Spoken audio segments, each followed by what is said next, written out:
Hi-ho, Keegan the Vlog here with episode 2 of TR3 Wrench Time. So you saw the last episode, we got the car here. It's been a couple weeks, we've been making some decisions, we've been working on some logistics on how to actually go about this. And I told you at the end of the last episode that we would go over some of the objectives and trouble spots of this car.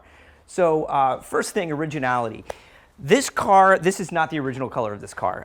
In fact, let's see if I can show you some of the original color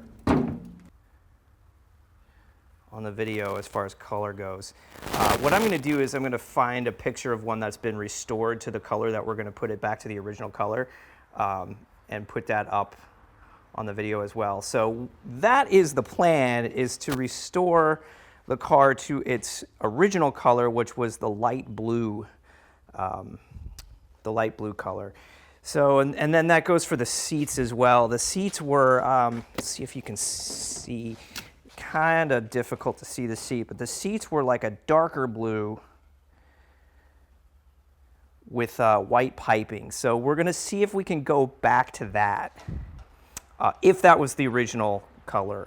We'll take a look and see what's available out there, or what's going to go well with the blue body. As far as things that are going to be difficult to deal with, and this is just because of my experience or lack of experience and skill as a metal worker. So hopefully I have some help dealing with some stuff like this. The frame looks good, but obviously the rockers are done. This section right back here, because this is all one big piece that goes around the car, this isn't just a cut it out and replace it like a Fender. So that's going to be a patch job. That's going to take some practice, probably also some do and redo action. This fender here, the driver's side front fender, is going to be a little bit problematic just because of where all that rust is on it. It's on the edge, so making that edge is going to be a challenge. There also appears to be a bit of body filler in this fender, so it's possible we may get into this and actually replace this fender altogether. All right, let's talk about wheels for a second. So this is a TR3 wire wheel. This is an original TR3 wire wheel, and it has, I believe, 48 spokes on it. Haven't counted them, but I believe that's. But it has fewer spokes than the TR4 or the TR6 wire wheels. That's the only one on the car currently that is a TR3 wheel. The front and the other back are TR4 wheels. And it definitely has more spokes on it. I have to look up the exact number, how many spokes are on this one. But this wheel has more spokes than that wheel. 3 of the wheels are TR4 wheels. This has a full-size spare, and the other spare is a TR3 wheel. So I do not have a set of 4 matching wheels. So I think we are going to go with the TR4 wheels for 2 reasons. Number one, I like the way they look better than the TR3 wheels. And also with a higher spoke count, they can handle a little bit more stress in cornering situations. So I do kind of want to sportily drive this car once it's done. And popping spokes is not high on my list of things to deal with. So I think we're going to go with the TR4 wheels. Engine on this car was rebuilt less than 10,000 miles before it got put up on jack stands. So other than tearing it down and putting new seals and just an overall inspection of it, I do not believe we are going to need to quote-unquote rebuild this engine. We are going to thoroughly clean it and put all new gaskets and seals and stuff like that in it.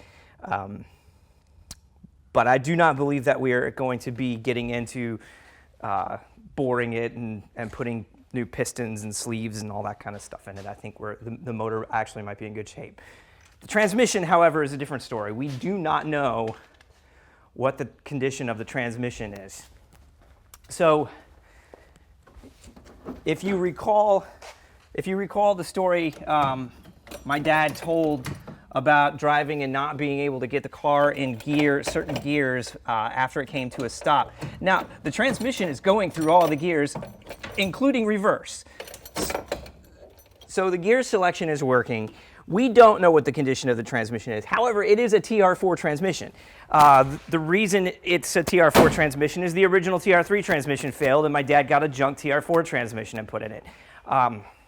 We're going to keep the TR4 transmission because it has synchronizers. Just easier drive, easier downshift. We don't have the original transmission, so I don't see any point in going back to a TR3 transmission if it's not the original transmission. So it's already got a transmission swap in it. It's a TR4 transmission. It's a little bit better than a TR3 transmission because it has those synchronizers. So we're just going to rebuild this one.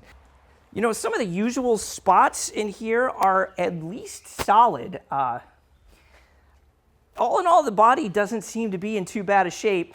If you can see, the floor pan is an obvious issue, but that's an issue with any of these cars, and floor pans are readily available. We can cut that out and put a new one in. I'm not too concerned about that. Now, you'll see this seat. We've already actually started, well, turned the first wrench on this car yesterday. We have been soaking the fasteners in a solution, a 50-50 solution of acetone and automatic transmission fluid. So what I've been doing is coming up to the shop a couple times a day and spraying down the fasteners that I want to take off. I've been doing that for a few days now. So yesterday I put the first wrench on the car, and that was for these bolts, to take the seats out. There were 6 of them. All but 2 of them broke. I mean, just sheared right off. So this is going to be challenging to get this, to get these seats out and to get all the other fasteners off without breaking them. I'm particularly concerned about the cage nuts that hold the fenders on. You probably can't see them. I'll try to brighten this up in post so you can see them. But what we're going to do first is we're going to start with the interior. We're going to take the interior out, take the seats out, move to the fenders, and move along the outside of the car. Once the fenders are off, then we're going to take the body off the car, set that outside, take the chassis, strip it down, send it off to a sandblaster, and you know the rest. One of the things I want to show you how we're planning to keep track of our fasteners and stuff that we take off the car. I got these boxes of plastic bins. Let's see if you can see this. And what I've done is I've just numbered them for the little positions that they have inside the bin, also numbered the bin itself. And what I'm going to do is record in a spreadsheet what fasteners are in what bin and position in the bin. And then these will go on the shelf, and most of these fasteners are going to get replaced. However, I do want to keep track of what was where, so I know what the fastener should be.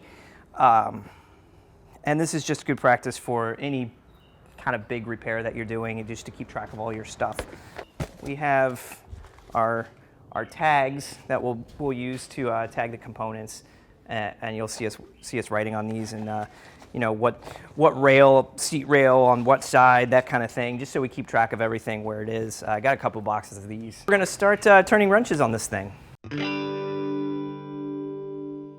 She walked out the door alone. The air was dry and cold, and so was her heart from all the years of breathing in. She comes quite well armed with books. Her journal is so full of all the thoughts and ideas she never shared.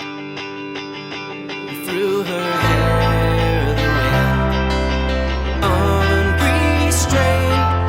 She knew right then the dam was gonna break. It's no mistake, the wind, undisciplined. She knew right then the dam was gonna break. She walked out the door in love with the secret self, and followed her heart to something that was brighter. She comes quite well armed with books. Her journal is so full of all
dam was gonna break.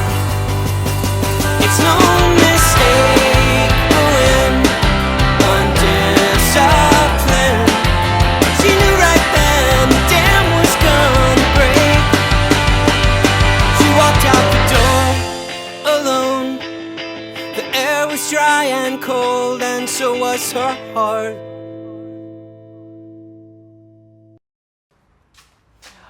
All right, folks, I believe that's going to do it for this episode. This is the teardown part 1.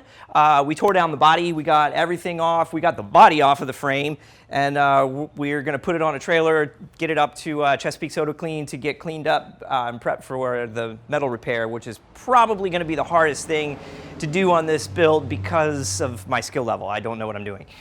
So I believe the mechanical part of it is going to be pretty straightforward, and there's plenty of people around here that have even had these cars before. So we're in good shape there. The bodywork is just something that's a little bit above my skill level, which is kind of why I'm tackling this project. I want to learn, and I've already started. And as you can see,